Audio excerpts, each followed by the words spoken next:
Everyone remembers the Jeep Rubicon. Nobody talks about this one. In fact, if I told you that this might be the coolest Wrangler Jeep built in the past decade, most Jeep fans would probably disagree. And honestly, I think they're wrong. Let me show you why.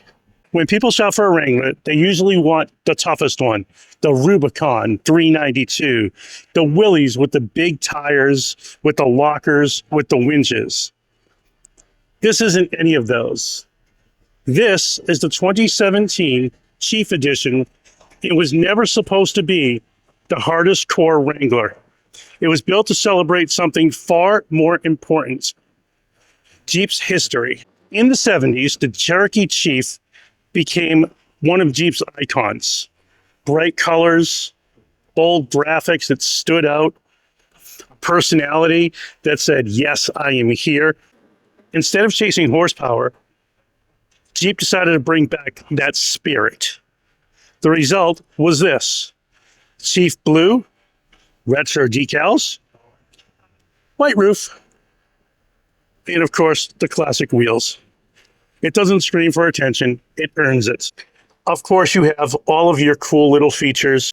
You have a utility outlet for your plugs, cigarette lighter adapter, and your USB port. Big glove box. Of course, you have your infotainment, a little holder for your phone. The roof comes off, obviously, by clicking just a few little buttons.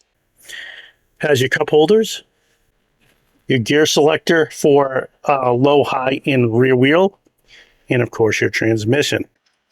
In the back, you have this beautiful leather interior. If you take a look right above the mirror, you can see the Jeep logo. I like that. It's a nice little touch. And the back is pretty roomy. So, of course, the dashboard is just straightforward Jeep, solid Jeep. Here's the engine right here. Very, very well situated. Of course, that V6 Pentastar with 285 horsepower. All of the stats will be right here. First impressions. The 2017 Jeep Wrangler Chief. Most people are chasing bigger tires, more horsepower, more aggressive looks. And this one isn't. This, instead of chasing trends, is chasing what everybody wants: stability. They want a Jeep that they know is a Jeep. This one isn't the fastest. This one isn't the highest spec, but it's got enough horsepower, enough braking to really say, I own a Jeep, and know that this Jeep is going to last you for years.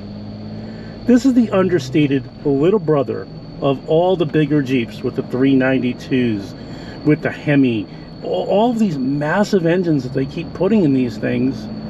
And honestly, they don't need to. But this one is really great. It's super comfortable. The seats are soft. The brakes are sure. And the other thing that this thing offers you, it's memorable. The beautiful blue on the outside, the Chief decals, the white stripes on the side of it, the old school Jeep rims. It's one of those things where it kind of harkens back to the old days of Jeep, where it says, yeah, I'm a Jeep and I'm cool, as opposed to I'm chasing every single trend that's out there. Most Jeeps are noisy. This one has the flat window. It's not very noisy because we've got the hardtop on and the windows are closed. The only thing I hear right now is a little bit of wind noise. There's no big tire noise because it doesn't have big tires. It has the right size tires. It has the right size engine. It has the right size everything. It's really, really comfortable. Speaking of bumps, this soaks them right up. It's got the nice big suspension on it. This is body on frame. So body on frame is, there's a body and then there's the frame. So the body goes on top of the frame and they bolt it all together. That's pretty much what they do with these, and that's why they last for so long. The other part of what this does is it accelerates quite nicely. And I've just looked down, I didn't realize that we were doing 70. It's our comfortable daily driver. And the gas mileage is right here. These Jeeps are designed to go everywhere that you need to go. Whether it's rock crawling or mall crawling. Taking corners, sure, it's a Jeep. It's a little heavier on the middle section of it, and you could kind of feel that, but it's not excessive. It's not a lot of body roll in it. Has just the right amount, and it's kind of nice. If I were to rate this Jeep versus any other Jeep, I would say it really holds its own, and maybe just a little then some. As I said earlier, this might be the coolest Wrangler of the last decade. This Chief reminds us that the best Wrangler isn't always the one with the biggest tires or most horsepower. Sometimes it's the one that makes you smile every time you walk up to it.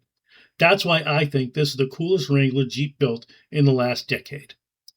If you're looking to buy this particular Jeep, which I hope you do, go to the Highline Group in Lowell, tell them the AutoHound sent you, and if you like this type of content, please make sure you like, you comment, and subscribe, and remember, it's about the drive.